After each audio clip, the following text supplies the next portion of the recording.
The composition of a Joint Force Commander's staff will reflect the composition of the Joint Force to ensure that those responsible for employing joint forces have a thorough knowledge of the capabilities and limitations of assigned or attached forces.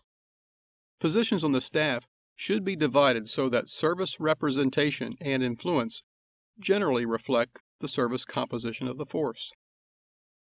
A service component command assigned to a combatant commander consists of the service component commander and the service forces that have been assigned to that combatant commander.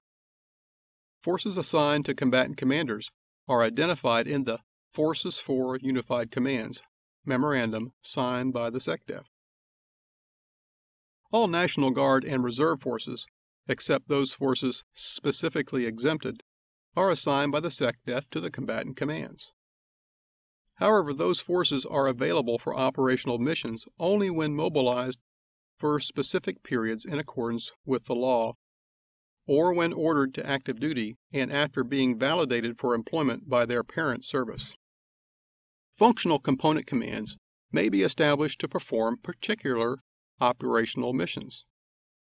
Joint Force commanders may decide to establish a functional component command to integrate planning, reduce their span of control, and/or significantly improve combat efficiency, information flow, unity of effort, weapon systems management, component interaction, or control over the scheme of maneuver. The Uniform Code of Military Justice provides the basic law for discipline of the armed forces.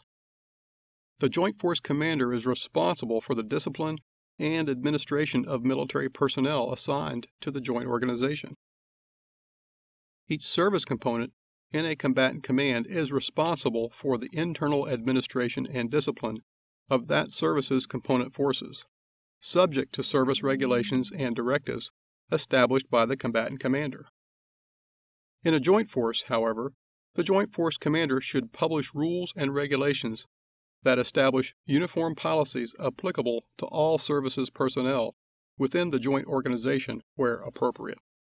International partnerships continue to underpin unified efforts to address 21st century challenges. Wherever possible, the United States works with or through other nations, enabling allied and partner capabilities to build their capacity and develop mechanisms to share the risks and responsibility of today's complex challenges. Multinational operations are usually undertaken within the structure of a coalition or alliance. An alliance is a relationship that results from a formal agreement, for example, a treaty, between two or more nations for broad, long-term objectives that further the common interests of the members. Operations conducted with units from two or more allies are referred to as combined operations. A coalition is an ad hoc arrangement between two or more nations for common action. Coalitions are formed by different nations with specific objectives, usually for a single occasion or for longer cooperation in a narrow sector of common interests. Operations conducted with units from two or more coalition members are referred to as coalition operations. Other possible arrangements include supervision by an intergovernmental organization such as the United Nations. Many factors impact multinational operations: cultural, psychological, religious, economic, technological, informational, and political factors, as well as transnational dangers, all impact multinational operations.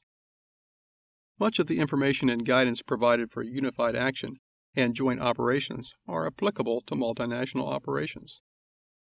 However, differences in laws, doctrine, organization, weapons, equipment, terminology, culture, politics, religion, and language within alliances and coalitions must be considered. Normally, each alliance or coalition develops its own operation plans to guide multinational action. There are 5 tenets of multinational operations that cannot guarantee success. However, ignoring them may lead to mission failure due to a lack of unity of effort. The tenets are respect, rapport, knowledge of partners, patience, and coordination. No single command structure best fits the needs of all alliances and coalitions. Each coalition or alliance will create the structure that best meets the objectives, political realities, and constraints of the participating nations. Political considerations heavily influence the ultimate shape of the command structure.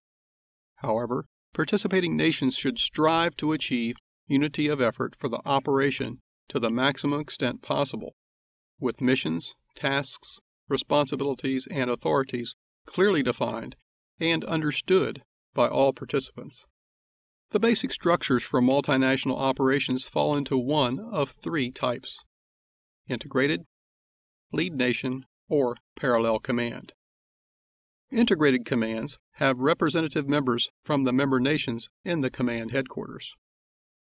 A lead nation structure exists when all member nations place their forces under the control of one nation. Under a parallel command structure, no single force is designated. Regardless of how the multinational force is organized operationally, each nation furnishing forces normally establishes a national component, often called a national command element, to ensure effective administration of its forces. Although nations will often participate in multinational operations, they rarely, if ever, relinquish national command of their forces.